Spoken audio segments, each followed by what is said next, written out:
First of all, I want to thank you so much for this great opportunity. I would like to ask my first question.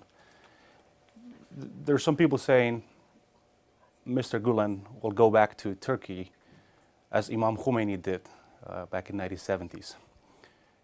Will that happen? If that happens, will that happen soon? Kudu işte Rozibe. Ben belli bir dönemde öyle bir tazyik görünce I came here at a time when there was a great amount of pressure. The political atmosphere was very tense. There were severe campaigns going on. I came here for medical purposes to get diagnosed and receive treatment. But when I came here, I found this place to be tranquil and peaceful. I edited my books, I studied with my students and friends. Although the longing for my homeland was burning in my heart, I also found tranquility here, as you have witnessed yourself as well. With regard to the claims or accusations of returning to Turkey like Khomeini, I have not even seen it in my dreams. If we follow Freud's thinking, he claims that some of the thoughts in a person's subconscious might emerge in his dreams. Such a thought has not even emerged in my dreams. This is slander. They would like to present me as a danger, as a threat. They are trying to create a public perception of me as a threat, and this is simply untrue. You and Mr. Erdogan were friends, some sort of allies, until 2013. Your movement seems like more like an education movement. What brings you to politics, and what did happen between you and Erdogan that made you end friends right now? Aslında yürekten hiçbir ittifak olmadığını çok rahatlıkla söyleyebilirim. There has never been an alliance, a sincere alliance, in the sense of a political alliance between us. During the formation efforts of their party, Mr. Erdogan visited me, and I spoke with him at that time once. And I also met him when he was Istanbul's mayor, when we organized a charity soccer game for the benefit of Bosnian war victims. So I met him only 2 or 3 times throughout this period. But despite the absence of an actual alliance, people outside always saw this as an alliance. The true nature of this relationship is as such that they have promised to uphold the rule of law, justice. They promise to respect the diversity of opinions. They promise to respect religious freedom. They promise to respect different opinions and worldviews. And our friends, along with the majority of Turkish people, supported them based on these promises, such as Mr. Süleyman Demirel, who was Prime Minister and then President of Turkey, Mr. Turgut Özal, who was also Prime Minister and then President of Turkey, and Mr. Bülent Ecevit, who was the Prime Minister. They all received support for similar promises for democracy and rule of law and freedom. So Turkish people, based on the promises of these political leaders, supported them at different times. But I should note that we have not received this kind of treatment from any of those previous leaders. We have not received this form of harassment and persecution, neither from Mr. Süleyman Demirel, nor Turgut Özal, nor Bülent Ecevit. And while this process was going on, I was in the United States, and whenever I saw a democratic reform, I supported it. In 2010, there was a proposal for the constitutional amendment, and I supported it, because it was democratizing the judiciary, and I supported it, but we have never formed a party. We have never joined a party. We have not become political. We have simply preserved our line of thought, our 4 values, which are universal human values: peace in the world, unity and harmony among human beings, and to fight against poverty. These are our 4 values, and we have not strayed from them. If we wanted, we could have taken a place in the party. We could have demanded parliamentary seats. We could have demanded seats in the cabinet or bureaucratic positions in the government, but we have not done any of this. They have designed the parliament, they have designed the cabinet, they have designed bureaucratic institutions as they wished, and all of the world is a witness to this. So if you're going to talk about the separation or the split, this is because they strayed from their promises. We have not changed our position, our core values, but they made a U-turn. That's why the split occurred. And now this treatment of our friends in Turkey and the polarization of the Turkish society is so bad that even the Honorable Huner and Prophet Moses, even if they were to work together, they could not improve and solve the situation in 2 or 3 years. You talked about justice and diversity of opinions. There are human rights report from Turkey saying thousands of Kurds being killed, thousands of villages and towns being razed to the ground just because of their Kurdish ethnicity. I would say not just the Kurds. One newspaper here in the United States says Turkey has become a big prison for journalists. What's your stance on that, especially those civilians, like Kurdish civilians, children, women? They have nothing to do with politics, but they're being killed by a military operation by Erdogan's regime. I'm really curious about your stance on that. Fakirin duruşu öteden beri bellidir yani. Bunlar My stance has not changed throughout my life. For 40 up to 50 years, my stance has not changed. The author, Mehmet Akif Ersoy, who wrote the Turkish national anthem, when he was writing his poetry, he was mentioning Selahaddin Eyyubi with Fatih Sultan Mehmet. We have stood together and fought together with our Kurdish brothers and sisters against the Western forces in the Battle of the Dardanelles. We have fought together against the Crusaders. We were all together. Nurettin, Zengi, and Şergur, they were mentioned together in our poetry. 10 years ago, perhaps exceeding my authority, I sent a letter to the Prime Minister at the time with suggestions. At that point, almost like a formula, suggestions to improve the situation in the east and southeast of Turkey. I have talked about various measures to improve the conditions of the people, Kurdish people living there. I have talked about improving their economic condition. They should have at least the same economic wealth as the northern Iraqi people at least, but more. They should be satisfied. The government should satisfy their needs.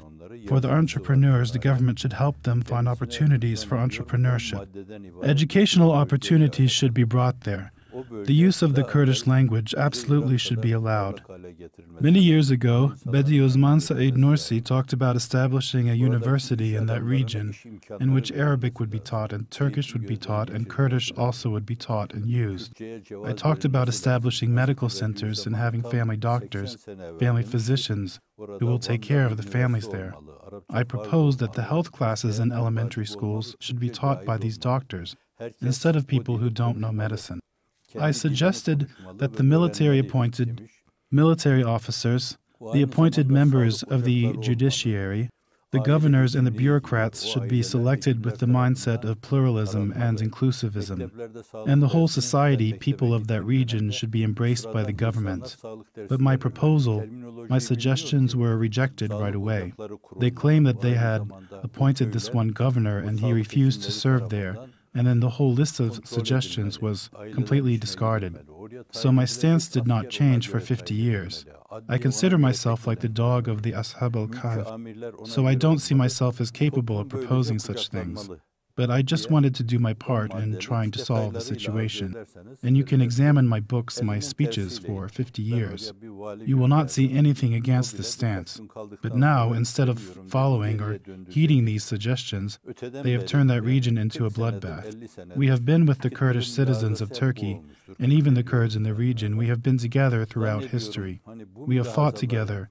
We have experienced war together. We have defended the dignity of Islam together. This is our general opinion. But right now, the situation in that region has been turned into a bloodbath. I cannot even watch TV. I cannot watch the situation of the persecuted, oppressed, or targeted people, victims over there.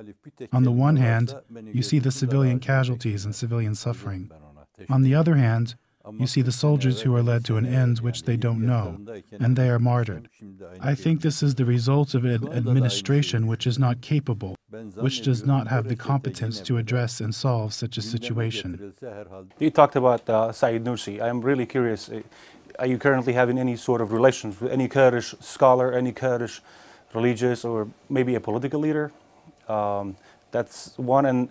And tell me, what do you think of the peace process? Will there be peace in Turkey? What do you think of the Kurdish question at all? What are you suggesting?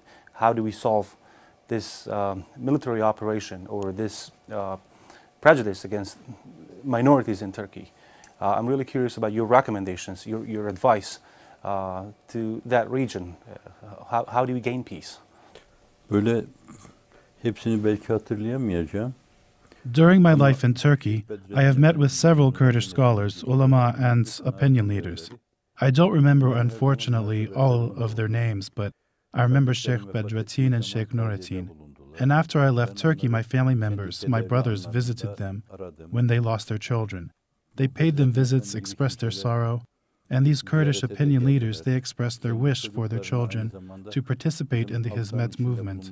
Some of them took positions and are now serving in non-governmental organizations and institutions established by Hizmet participants around the world. Even before that, when I was serving as a preacher in the east and southeast of Turkey, in cities such as Elazığ, I gave public talks which were attended sometimes by a majority of Kurdish citizens. And they have attended, they have paid attention, they have praised, something that I don't deserve. But this was their view. So I don't consider a language such as us versus them appropriate.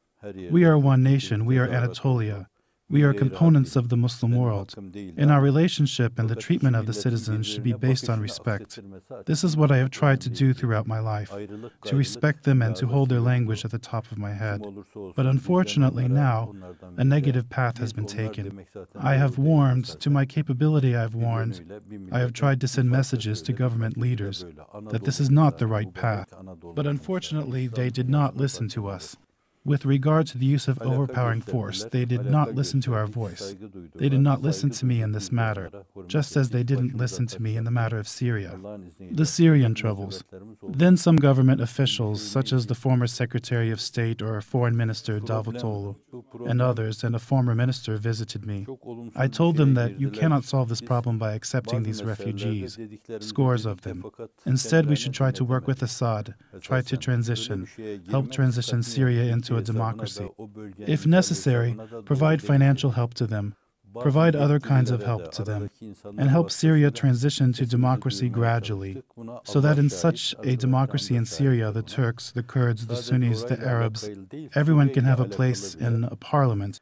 Everyone can be represented in a democratic Syria. But maybe I told the same thing to 20 people from the government. But they said, are we going to listen to a preacher?